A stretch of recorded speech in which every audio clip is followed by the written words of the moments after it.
Hi, Tile from Interfidelity here. Today we're going to talk about a nice low-cost Bluetooth headphone. This is the Noontec Zoro 2 wireless headphone. This is an on-ear, relatively inexpensive headphone at $149 list price. You might be able to find it a little bit less expensive elsewhere. I've reviewed the Noontec Zoro 2 and the Noontec Zoro, and I've always found them a really good buy. With good quality sound. I'd say the sound has taken a little hit going wireless, and that's pretty understandable given the fact that now there's electronics in the ear cups, but it remains a nice little headphone. We'll take a look at it here. It's a pretty stylish looking headphone. It has a gloss black plastic outside. It's available in two colors. You can get this in a dark blue with a light blue interior instead of the red. I think they're a pretty stylish looking headphone. They're fairly comfortable to wear. The ear pads are protein leather, which is pretty unusual in a headphone at this price. And the headband pad I think it's a different type of material, a little less expensive. I would say it doesn't have an expensive feel to it, but it certainly doesn't have a cheap feel to it either. There's a little clicking noises when you put them back and forth like this, but generally speaking, I don't hear anything like that when it's on my head. They're a pretty durable headphone, so they seem to work well. I've had no problems with my Zoros in the past. They do have a folding feature, so you can fold them up. They do come with a little bag like this that you can put them in for storage and travel. Comes with a cable. This is about a 4-foot cable with a mini plug and a 1-button remote on there on both ends. Attaches to the left ear. Also comes with a charging cable. And it comes with an instruction booklet that is written in absolutely minuscule writing. I had a hard time reading it until I got my glasses on and a magnifying glass.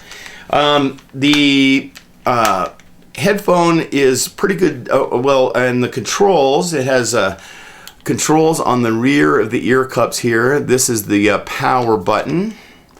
So I'll turn the power on.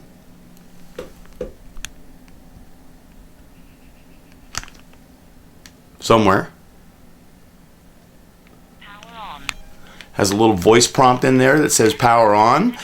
It will also have a voice prompt to say that it's connected. It does not tell you what it's connected to, and there is no voice prompt for the battery level. However, there is a battery level indicator here. You can tell that it's on because it has a little blinking light, and then if I press it twice, it shows you the battery level on the LED bar graph. The other earpiece has 2 buttons for volume up, down. If you have a short push, the volume will go up 1 click, and if you do a long push, it'll advance to the next track. A long push on the other button will go back to the beginning of the track, or if you're near the beginning of the track, it'll go back to the previous track, and of course the other side has a volume down button. It does operate passively on the wire, so if you run out of battery power, you will be able to use it. Unless you have an iPhone 7, well, I guess you could use the dongle. At any rate, the sound quality is fairly good for a headphone at this price. The bass has a little bit of accentuation. I would say it's an appropriate amount, but the bass boost does go up into the mid-range a little bit, giving it a bit of a thick sound. The mid-range is messed up a little bit because of that, but otherwise the mid-range is nice and coherent and very even sounding. There's a nice presence rise and good treble level afterwards, although generally just a tad below where it should be. The overall impression is a nice, warm, polite sounding headphone, never gets harsh or anything like that. The treble is fairly articulate and good, a little bit artificial sounding, but boy, what can you expect from a $150 headphone?